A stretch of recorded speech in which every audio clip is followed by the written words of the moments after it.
หมอยซุงค่ะหมอยซุงตอนเจ้าวันใหม่ค่ะบ่ได้เป็นวันที่30เดือนธันวาคมปี2025ในตอนรายการเฮาค่ะตอนในเดียวเนาะพี่น้องค่ะมาถ่อมด้วยข่าวเงาๆลายขันค่ำและขันแลกเงินน่ะค่ะได้ยอดออกแคบหางค่ำหังหลีในปันพี่น้องค่ะให้เป็นมังกลาหลีตอนตาในวันเหมือในค่ะสืบนั่นก็ค่ะได้มาอ่านตั้งหันถึงพี่น้องค่ะได้เป็นตอนอบโอ้ว่าจังไหนค่ะจังหนังว่าค่ะเนาะพี่น้องค่ะขันน้ำมันเส็มว่าขันค่ำเส็มว่ามันติขึ้นติลง5อันว่านั่นได้ก็มันก็อิงเหนือเงาลายการวันการเมืองโลกลมฟ้าแหละจังไหนค่ะนะเมื่อป่นมาค่ะเนาะเมื่อพ้องตีเงาลายอเมริกันอิสราเอลว่าอิหร่านว่ามีลงเข้งแข็งเลยจังไหนค่ะเนาะขันค่ำก็คืนมาขันน้ำมันก็คืนให้ได้นะละลายก็ไม่ใจว่าเพราะว่าปัญหาได้เป็นกว่าข้าวยาวได้ก็อโลยขันน้ำมันขันค่ำขันกลกาตั้งขายว่าสังว่าจังได๋เดคืนมาได้หยับกินขานใจเที่ยงยาวาเนาะเฮ็ดให้ค่ะนะข้าวย่ำสืบมาเนี่ยก็ผู้ใหญ่ก้นหลวงเขาเพิ่นก็อบโอ้กันเสก็เตเลยว่าตกลงกันไล่ปังตึกก็เหย้าโตหลิงงามกว่ามื้อเลียวก็เตเลยว่าขึ้นกัดเย็นมาเนี่ยค่ะเนาะเขาเนี่ยก็เลยใส่ชื่อว่าปังตึกข้าวตั้ง12วันเฮ็ดให้ค่ะว่านะเฮ็ดแล้วค่ะก็หันไหลแตกเลี่ยงค่ะเนาะคันค่ำก็ลดยอมมาค่ะเฮาค่ะได้มาด้วยนับตั้งเอาเมื่อวันที่24เดือนธันวาคมปี2025นั่นค่ะนะคันค่ำในลดลง1เห็ง1ปาก50ในวันที่25นั่นค่ะเนาะคันค่ำอำเคินอำลงค่ะในวันที่26คันค่ำลดย่อมลง1ปากวัดในวันที่27ขันค่ำลดย่อมลง5ปากวัดวันที่28ขันค่ำลดย่อมลง2ปากวัดนะคะวันที่29ในเป็นวันติดค่ะเนาะในวันที่30มื้อในวันจันทร์เนี่ยก็ได้มีลงแหลกหลายจังหือมาเที่ยงในกำกลางลามาเฮาค่ะเนี่ยก็ไปด้วยเที่ยงให้นะคะก็เบิ่นนั้นแลคันค่ำเพราะว่าเป็นค่ำแตงค่ะนะเฮามีเสกว่าขาย1 วัดได้เด็กขายละอยู่50,000ปลาย5ปากวัดเพราะว่ากว่าซื้อซ้ำ56,000ปากวัดค่ำหางเคิงมีเสกว่าขาย49,000เฮง4ปาก49วัดเพราะว่ากว่าซื้อซ้ำ51,000เฮง4ปากวัดเนี่ยค่ะที่หันไล่แตกเรียกว่าคันค่ำขึ้นลงเนี่ยค่ะนะได้ลงต่อถึงมื้อไหลเงาไล่ที่เป็นเหือกว่าเฮาขับไปด้วยกว่าเที่ยงเนี่ยค่ะเนาะก็ได้มาด้วยขันแลกเงินอีกหนึ่งค่ะขันแลกเงิน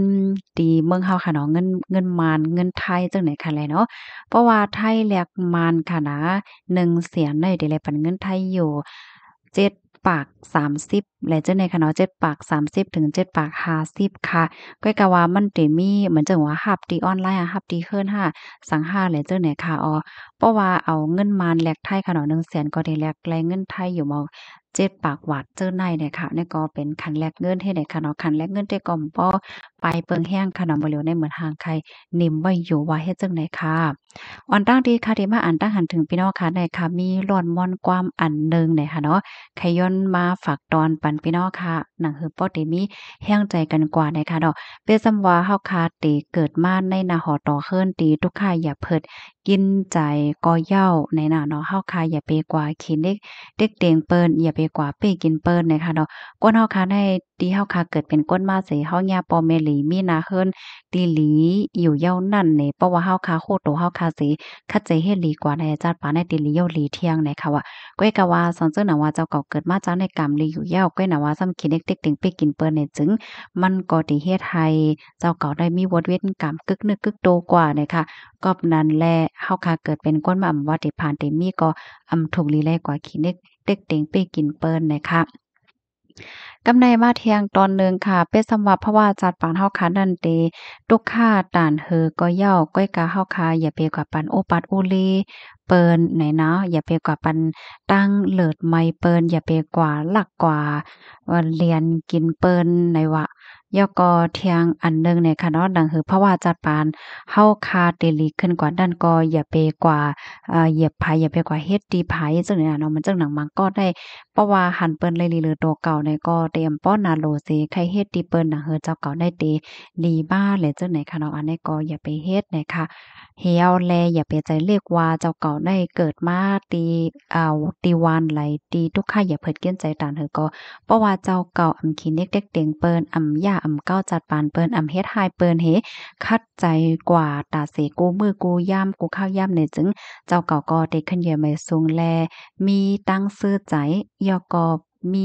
ตั้งมนต์ซื่อทวดาอำหางยาวเฮ็ดจังไหนค่ะข้อมูลในกอค่ะเลยปึกอีมาตีเพจเทวาตาพยากรณ์ไรเตรียมต่างไว้นะคะเนาะอันนี้ก็ย้อนอ่านในปันพี่น้องค่ะสีค่ะเนาะยก็ปันแห้งใจกูก็กูก้นนะคะเนาะสืบคัดใจกว่านะคะเพราะว่าเฮาค่ะอำไรเฮ็ดพิษอำไรเฮ็ดให้หังติไผเฮาก็อำไรเนียงใจขึ้นไว้ลื่นเฮ็ดในนั้นน่ะเนาะกำในติย้อนมาอ่านตั้งหันถึงพี่น้องเฮาค่ะยาวนะคะอ้อ บ่อยสูงรับถอมข่าวงาอยู่ตาเสยินจมเย็นนำคาปีจ้าใจเฮาคาดีรับถอมยก็ต้องตักปันตั้งหันถึงมาไหนค่ะเนาะปีเฮาคาไข้หูขันเงินไหนค่ะเนาะเมื่อในก็มาอ่านในยาวคาเกี่ยวก็ไปลองขันเงินทอมอยู่ดีกาลีค่ะยินจมค่ะที่ป่องแรงลัดนี่มาปั่นค่ะนะเพราะว่าพี่น้องค่ะจอยลัดปั่นว่าอยู่ไว้ดีไหลตั้งไหลเนี่ยก็ยิงแค้นเตลีเนี่ยค่ะเนาะเตไหลฮู้ว่าพี่น้องพบปันให้เฮามีดีเมืองไหลพองเนี่ยค่ะมาแทงค่ะเนาะปีจ้าใจเฮาแต่มาอยู่เมืองเปิ้นอำเหมือนเมืองเฮาเนี่ยเนาะ นั่นเนาะค่ะการที่เฮาค่ะก็อยู่วันเปิ้นเมืองเปิ้นเนี่ยก็มันไหลไหลสติอยู่กินยาก็เลยเพียนลองปักเปิงหมายมีวันเมืองเปิ้นแหละเจ้าไหนเนี่ยค่ะเนาะมาแทงปีเฮาค่ะเตรียมมาค่ะเนาะมันอำค่ำเที่ยงเย้าจังนั่นล่ะค่ะเนี่ยก็ปันตั้งหันถึงมาลองอันเป็นลูกจ้ายคือหอคำค่ะเนาะเนี่ยก็ย่าเอาทั้งพิษย้อนประว่าหลูหลายนางยิ่งเนี่ยค่ะว่าเนาะตีเมืองนอร์เวย์เฮ็ดจังได๋คะถ่อมต่อป้อยาวค่ะเย็นหลีนโจมตีรับถ่อมปันเอ็นปันแห้งค่ะนะมาแทงค่ะเนาะพี่เฮาค่ะเตรียมมาก้นเมืองเฮาตาเตมีข่มลมเหมือนเมืองเปิ้นนั่นจ่องเตมีอยู่5เนาะเนี่ยเนาะ อันนี้ได้ก็โหลย้อนต้องถามพี่น้องค่ะอันอยู่ซังเศร้าว่าอยู่ที่ในเมืองได้หลายๆตีไหนค่ะเนาะเป็นเฮือพ่องค่ะเงาไล่ลองห่มโลมเลยจังไหนค่ะเนาะก็บรรดาหันถึงเลยเพิ่มเทียมมาไล่เฮ็ดไหนค่ะนะเพราะว่าเฮาค่ะมาด้วยดีวานเมืองเปิ้นอันนั้นได้ก็เฮาก็จะว่ายองอ้าเมืองเปิ้นค่ะเนาะลัดนี่จ้อมลองเป็นแต่มันก้อยเนี่ยค่ะหันไล่แต่ๆกำเหลียวค่ะเนาะว่าเปิ้นได้เอาห่มลมเพิ่นก้นเมืองแต่ค่ะนะว่าที่ไรก็ยาวนั่นขนาดเนาะเพราะว่าเฮาคากว่าไหนก็ได้มีอันเจ้าหน้าที่เปิ้นไปเอาห่มลมปันเนี่ยไหนค่ะนะไปเอาห่มลมปื้นตีที่นั้นเฮ็ดน่ะเนาะไปเอาห่มลมลองหนิมเศร้าจังเนี่ยค่ะเปิ้นได้ไว้น้ำหนักลองห่มลมสังว่าจังไหนแต้ๆเฮ็ดไหนค่ะมาแทงค่ะเนาะก็รายการวันการเมืองก็ตึกคึกลองก้นเมืองอยู่เนาะนั่นน่ะค่ะมื้อเหลียวได้พี่น้องแห่งการแคมโบเดียค่ะเนาะก็ออนกันปอขอปอเฮิรนอยู่ติ๊กๆเฮ็ดแหน่แน่